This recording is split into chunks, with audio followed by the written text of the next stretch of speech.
Hey guys, welcome back to Baby Maniac. As you can see, I made it back home. For those that are new here, my dad's been sick. I'll give you guys an update again at the end of this video on that if you're interested in how he's doing. It's been kind of a rough week, but I really appreciate you guys' prayers and support. We'll talk about that towards the end. But I did get a chance to come back home for a few days, and it has rained all week, and so Lone Star Grillz sent me this 48 by 24 offset smoker, and they sent it to me like in August, and then I immediately had to go be with my parents and I hadn't even had a chance to play with it. So the plan for today is really simple. I just want to play with this cooker and hopefully kind of learn it. You know, a big part of barbecue is knowing your pit, and I haven't had a chance to really get to know it yet. So I thought this would be a fun cooked in order to do that. It is raining on me, it's dripping on me right now, but a little water never hurt anything. And you know, it might be interesting to see how the cooker responds to cooking in the rain.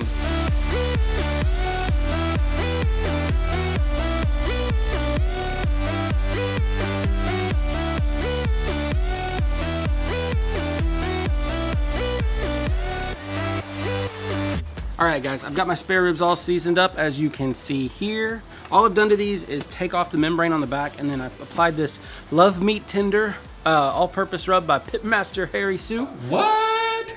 My buddy, he said this is good. This is recommended for beef, pork, chicken, greens, and tofu.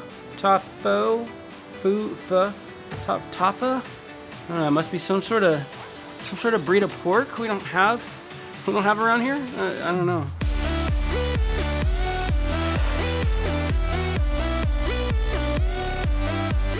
You know, it does smell like it'd be good on tofu.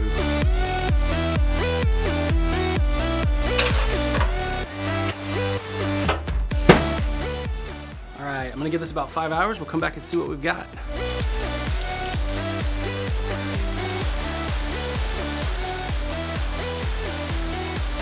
I just realized something. Check it out. Right there. I gotta go get that now. The bag's been open the whole time. Open.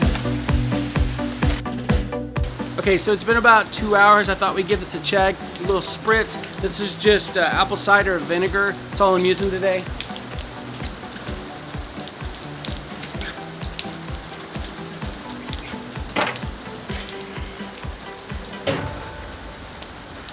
All right, let's give this a look and see what we've got.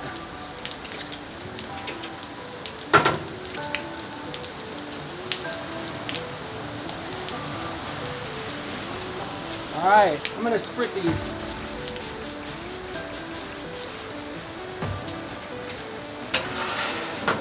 One of the things I figured out about spritzing is if you're looking, you're not cooking, but if you're spritzing, you're back to cooking again.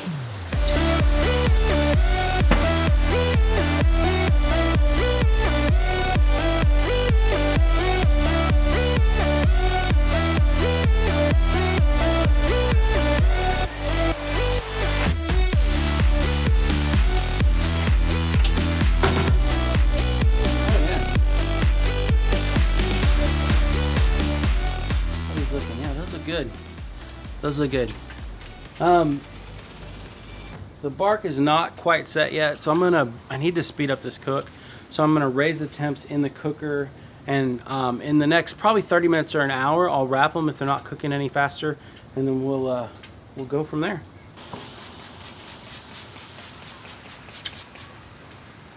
It counts as cooking if you're spraying. All right, guys. Who are you, guys? All right, guys, I know I said I was gonna wrap these ribs, but I took a look at them about a half hour ago, and I don't think they need it. I wanna go ahead and check one more time. Let's take a look.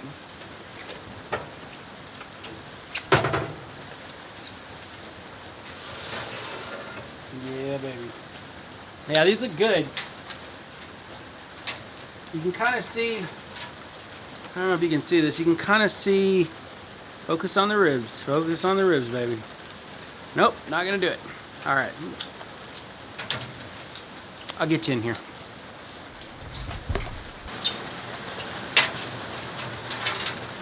All right, you can see right here where the ribs are starting to break whenever you bend them like that. That's the bend test.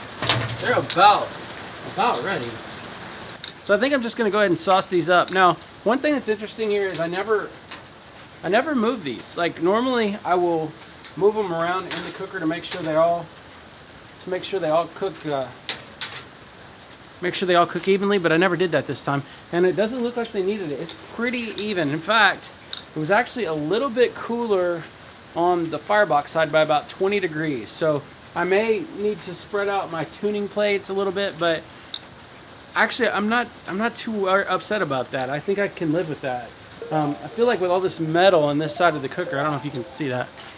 I feel like with all this metal on this side of the cooker, that side will hold temps better than the other side. So if I can get the heat across to this side, that's even better. These look great. I'm gonna go ahead and sauce them up. All right, we're using Harry Soo's competition sauce. You know, this is really good. It's sweeter than I expected. It's funny because the rub is actually spicier than I expected, but the sauce is sweeter than I expected. There's probably some strategery going on with the competition cooks to do it like that, but.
Okay, so this is funny. Like I just went through the whole taste test, gave you my opinion, and then realized my camera wasn't on. So let's do this again.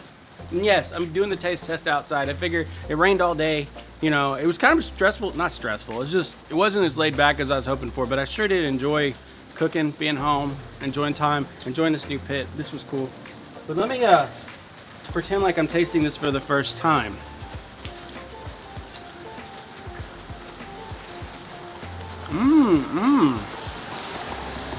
Let me think about how this tastes. I'm just kidding. These ribs are good. The smoky flavor is excellent. I was worried I was going to over smoke it, but I didn't. It's actually the perfect amount of smoke for me. The rub and the sauce go together really well. It's like Harry knows what he's doing.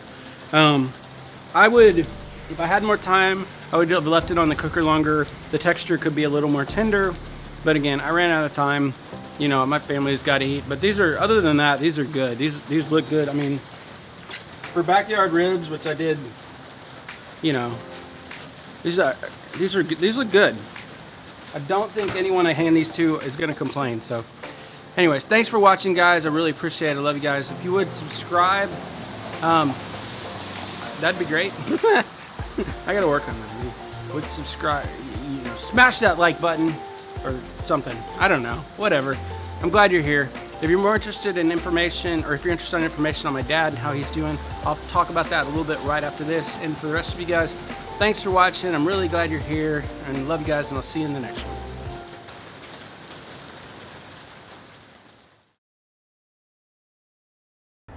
Hey guys, so I filmed this video you just watched about 3 or 4 weeks ago. After I filmed that video, my dad passed away from complications from the chemotherapy. So I just wanted to come out here and thank you guys for all the support you showed me. My dad was a great guy. He was so funny. He was genuinely happy every day of his life. If he was awake, he was in a good mood. And he didn't fake it. He was always in a good mood, and he was my biggest fan, not just in YouTube but in life. And I'm gonna miss him. You know, this has been the hardest thing I've ever gone through. Like, I've never hurt this bad. But he was such a great guy. He was such a funny guy.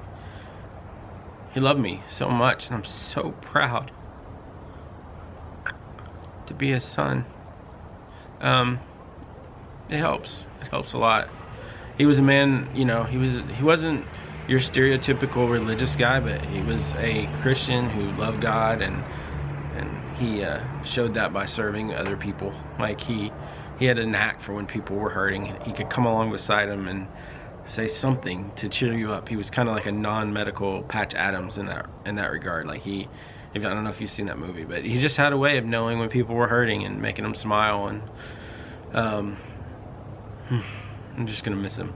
But I will be back. I'll keep making videos because one, I know that's what Dad would want me to do, not because he wants me to be a YouTube star or something like that, but just because he made it really clear, like, he was a fan, but he would want me to be happy. He would want me to keep going. And anyways, I just wanted to tell you guys this. I thought about putting a text, you know, I could have delivered this message via text on the screen. It would have probably been a lot easier, but I just wanted to thank each and every one of you that commented or sent me a note or an email. I know I didn't reply to a lot of them because I was, I still am pretty much devastated, but the support was incredible, and it was incredibly helpful, and I just wanted to say thank you. Appreciate you guys. Love you guys. Thank you so much for being there for me, and see you guys in the next one.